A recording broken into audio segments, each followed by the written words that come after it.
You know that one person who just drains you, the one who constantly complains, criticizes, or makes everything about them?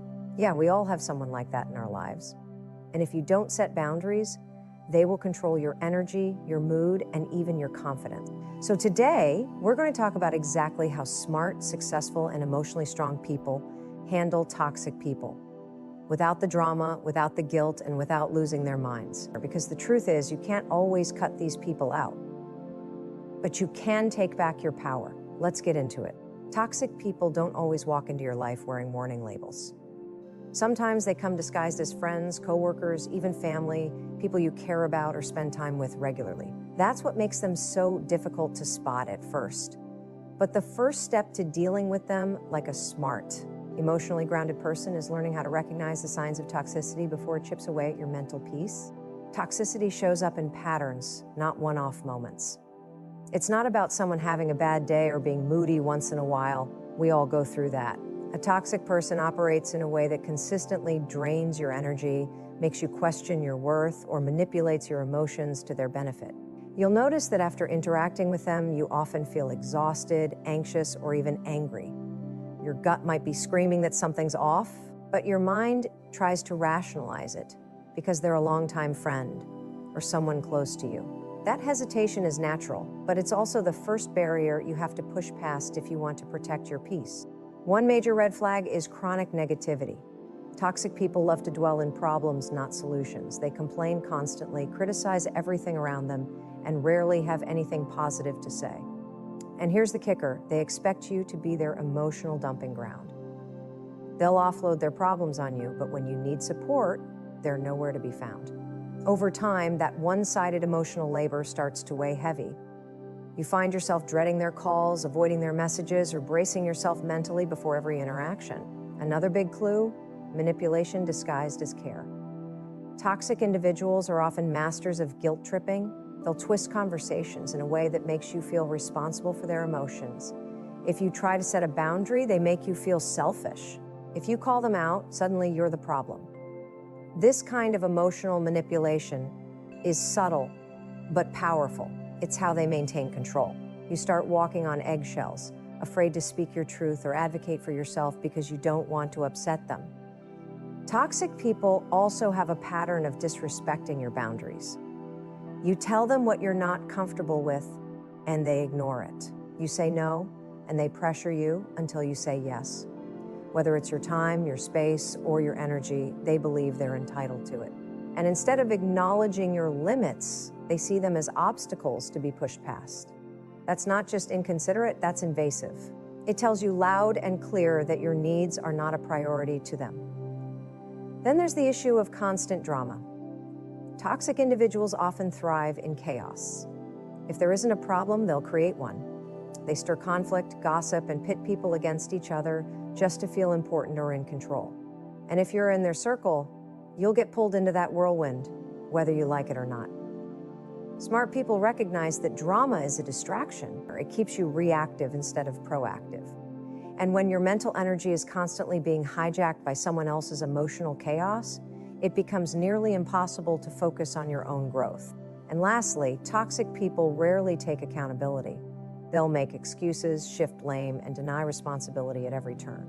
Apologies, when they come, are often half-hearted or laced with justification. I'm sorry you felt that way, instead of, I'm sorry for what I did. This lack of accountability is a dead giveaway, because someone who can't own their behavior is someone who won't change it. You'll end up stuck in a loop, same problem, different day, if you keep expecting them to do better when they refuse to even admit they've done wrong. Recognizing toxicity isn't about judging others. It's about protecting your mental, emotional, and even physical well-being. When you start to see the patterns clearly, you gain the power to respond from a place of strength instead of constantly reacting from a place of pain. Smart people don't wait until the damage is done. They learn to trust their instincts, observe behavior over time, and call things what they are. Because the sooner you identify toxicity, the sooner you can stop it from taking root in your life. Once you've identified someone as toxic, the next smart move isn't to confront them in a fiery showdown or cut them off dramatically. It's to detach emotionally and start responding with clarity and control. Toxic people feed off emotional reactions. They want you to get upset, defensive, or guilt-ridden because your emotional response gives them power. But when you detach and respond instead of react, you shift the dynamic completely. You become unshakable. Detaching emotionally doesn't mean you stop caring or become cold. It means you stop allowing that person to influence your emotional state. Think about it. How many times have you walked away from a conversation with a toxic person feeling frustrated, misunderstood, or emotionally drained? That's not a coincidence. It's a cycle they rely on. The more reactive you are, the easier it is for them to manipulate you. So detachment is your shield. It allows you to observe their behavior without getting pulled into it. This process starts with awareness. You have to become conscious of your emotional triggers, what they say or do that sets you off, and begin to create space between their behavior and your reaction. That space is where your power lives. Instead of jumping to defend yourself or trying to prove a point, you learn to pause, breathe, and ask, is this worth my energy? Most of the time, the answer will be no.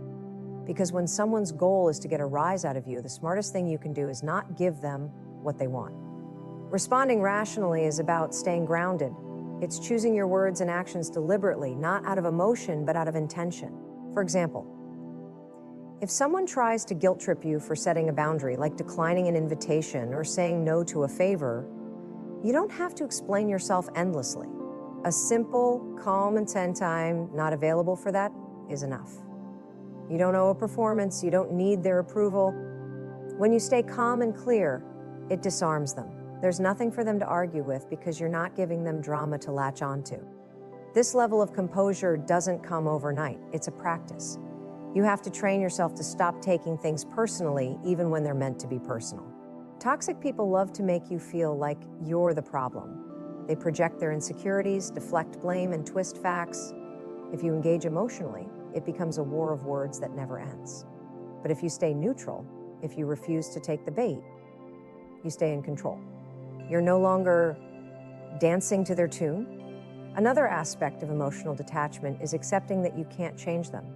One of the biggest traps smart people avoid is thinking that if they explain things better, show more empathy, or try harder, the toxic person will finally get it. They won't. Toxic behavior is often rooted in deep insecurity, control issues, or emotional immaturity. It's not your job to fix them. Your job is to protect your peace. When you stop trying to change them and focus instead on managing your own responses, everything shifts. Also, recognize that walking away from certain conversations is not weakness, it's wisdom. Sometimes the most powerful response is no response. Silence can't be twisted. Silence doesn't escalate. It simply draws a line. Toxic people hate silence because they can't control it. But for you, it can be a sanctuary, a way to reclaim your energy without ever having to raise your voice. Over time, when you master the art of detaching emotionally and responding rationally, you become bulletproof to their tactics. Their drama doesn't shake you. Their words don't define you, and their presence doesn't dictate your peace. You show up with clarity, speak with confidence, and move with purpose. That's how smart people win, not by engaging in the chaos, but by rising above it. Once you've learned to detach emotionally from toxic people, the next powerful move is setting clear and firm boundaries. Boundaries aren't about being rude, distant, or selfish. They're about knowing your worth and protecting your emotional and mental space. Smart people understand that boundaries are not walls, they're filters. They don't keep everyone out, but they do decide what kind of behavior is allowed in. And when it comes to dealing with toxic people, boundaries are your most reliable line of defense. The challenge is that toxic individuals often push boundaries or pretend they don't exist. They test limits, ignore your requests, and expect you to bend to their needs at the expense of your own. That's why it's not enough to simply have boundaries. You have to be willing to communicate them directly and enforce them consistently. You might say something like, I'm not comfortable having that conversation right now, or as you raise your voice, I'm going to end this discussion. These statements aren't dramatic, they're honest. And they put the responsibility back where it belongs, on the person crossing the line. It's important to understand that boundaries aren't just something you express to others, they start internally. You have to decide for yourself what you will and won't tolerate. That means getting clear on your values, your time, your emotional bandwidth, and your non-negotiables. Ask yourself, what drains me? What behavior do I keep excusing that I know I shouldn't? Where am I constantly compromising my peace just to keep someone else happy? The answers to those questions will show you exactly where boundaries need to be set. Now, the tricky part, when you first start setting boundaries, especially with people who are used to crossing them, you will face resistance. Toxic individuals don't like limits because limits threaten their control. They may react with anger, guilt tripping, silent treatment, or even manipulation. They might accuse you of being selfish or say you've changed, and you know what? That's okay. That's part of the process. In fact, their discomfort is proof that the boundary is working. Smart people don't back down in the face of pushback. They stay calm, firm, and consistent, knowing that boundaries are not up for debate. Consistency is everything. One of the biggest mistakes people make when trying to set boundaries is letting things slide. Adjust this once, but every time you allow someone to cross a line you've already drawn, you teach them that the line doesn't matter. Smart people understand that you can't expect others to respect boundaries you don't respect yourself. If you say you're not going to engage in arguments, and then you do, you've already undone your work. Holding firm, even when it's uncomfortable, is how you build credibility and earn respect, not just from others, but from yourself. And here's something crucial. Boundaries are not punishments. They're not about controlling other people's behavior. They're about controlling your own environment. You're not saying you can't talk to me like that. You're saying, if you talk to me like that, I will leave the conversation. That's not control, it's self-respect. You're giving people the freedom to behave however they want, but you're also giving yourself the freedom to remove yourself from situations that are disrespectful or damaging. Another important piece of this is emotional boundaries, especially when toxic people try to offload their problems onto you. It's okay to support someone, but there's a difference between support and being someone's emotional dumping ground. Smart people draw a clear line. They might say, I care about you, but I'm not in a place to take this on right now. That's not cold, it's mature. Because when you constantly absorb someone else's negativity, it begins to shape your own mental landscape. Setting boundaries is one of the most empowering skills you can develop. It teaches you to prioritize your well-being without guilt, to communicate your needs with clarity, and to protect your peace in any environment. And while it may feel uncomfortable at first, it becomes second nature over time. Toxic people may not like it, but your job isn't to make them comfortable. Your job is to make sure you're not sacrificing your health, happiness, or sanity to keep the peace. And that's what smart people understand deeply. Boundaries aren't selfish, they're necessary. They're the foundation of every healthy relationship you'll ever have, especially the one you have with yourself. One of the most powerful things smart people learn when dealing with toxic individuals is this: don't take the bait. Toxic people thrive on reaction. They say things that are deliberately provocative, twist the truth, play the victim, or poke at your insecurities, not because they want resolution, but because they want control. The moment you get angry, defensive, or overly emotional, they've won. They've pulled you into their game, and now you're playing by their rules. That's why staying in control of your reaction is key. It's not about silence or passivity. It's about knowing when to respond, how to respond, and most importantly, when to walk away. Toxic people are experts at triggering emotional responses. They know exactly what buttons to push, and they often do it with subtlety. It might be a snide remark, a passive-aggressive comment, or an intentional misunderstanding. The goal is to throw you off balance. If they can get you to overreact, they shift the focus from their toxic behavior to your emotional response. Suddenly, you're the one being too sensitive or overreacting, and the real issue gets buried under a pile of drama. Smart people don't fall for this. They know that every reaction is a choice, and they choose calm over chaos. Staying in control doesn't mean suppressing your emotions, it means mastering them. When someone says something cruel or manipulative, your initial instinct might be to fire back or defend yourself. But smart people pause, they take a breath, they assess whether the comment even deserves a response. Not everything does. In fact, many things don't.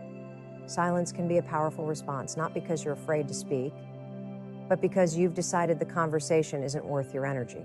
And when you do respond, it's with clarity and intention, not heat and emotion. The key is to stop needing validation from the person trying to invalidate you. Toxic individuals often rely on a dynamic where you feel the need to explain yourself, defend your actions, or prove your point. But the truth is, they're not listening to understand, they're listening to manipulate. You could be the most articulate person in the world and still not get through to someone who is committed to misunderstanding you. Smart people understand that they don't owe anyone a long explanation. Sometimes the most powerful thing you can say is, "Hi, I see things differently," and leave it at that. Another tactic toxic people use is gaslighting, making you doubt your perception of reality. They'll deny things they said, twist your words, or act like you're imagining the problem. This can be incredibly disorienting, especially if you're someone who values fairness and open communication. But instead of arguing to prove you're right, smart people keep receipts, mental or literal. They don't rely on the toxic person's version of the story. They trust their own memory, intuition, and experience. And most importantly, they don't get dragged into endless debates. Because the goal isn't to be right, it's to be free. A major part of staying in control is also learning how to disengage. You don't have to attend every argument you're invited to. You don't have to stay on the phone with someone who's yelling at you. You don't have to respond to every text message that's filled with guilt or manipulation. Smart people know how to exit a conversation with dignity. They say what needs to be said, then they step back. Not out of fear or avoidance, but out of self-respect. Because staying in control means knowing that you don't owe anyone access to your peace. And here's the truth. The more control you gain over your reactions, the more powerless toxic people become. They can't use guilt, blame, or chaos to manipulate you if you don't give them the fuel. You become emotionally untouchable, not in a cold or distant way, but in a strong, grounded way. You know who you are, you know what matters to you, and you don't let someone else's dysfunction dictate your behavior. Refusing to take the bait is not about ignoring problems or pretending everything is okay. It's about rising above the noise. It's about choosing your battles, conserving your energy, and standing in your truth without getting pulled into their storm. That's what smart people do. They stay in control, protect their peace, and keep moving forward, no matter how loud the distractions become. Dealing with toxic people is not just about how you respond in the moment. It's also about how much access you give them to your life. One of the smartest strategies emotionally intelligent people use is limiting their exposure to toxic individuals. They understand that energy is finite. You only have so much time, focus, and emotional capacity in a day. And if someone is constantly draining that with negativity, manipulation, or drama, you're giving away your most valuable resource. That's why smart people are intentional about who they allow into their inner circle and how often those people get to influence their world. Toxic individuals tend to be relentless. They want to be involved in every conversation, every decision, every little detail of your life, not because they care, but because control gives them a sense of power. They thrive on being central to your emotional attention, whether it's through conflict, guilt, or constant dependency. But the truth is, you are not obligated to let someone's presence take up that much room in your life. Smart people learn to create space to breathe, think, and live without being constantly pulled into someone else's emotional chaos. Sometimes that means reducing physical contact, spending less time with the person, declining invitations, or making plans that don't include them. It's not about being rude or confrontational. It's about being protective of your peace. You don't need to make a dramatic announcement or explain your every move. You simply start making different choices. If someone drains you every time you meet less. If someone ruins your day every time you talk less. It can be that simple, and it can be that powerful. In other cases, limiting exposure might mean emotional distancing.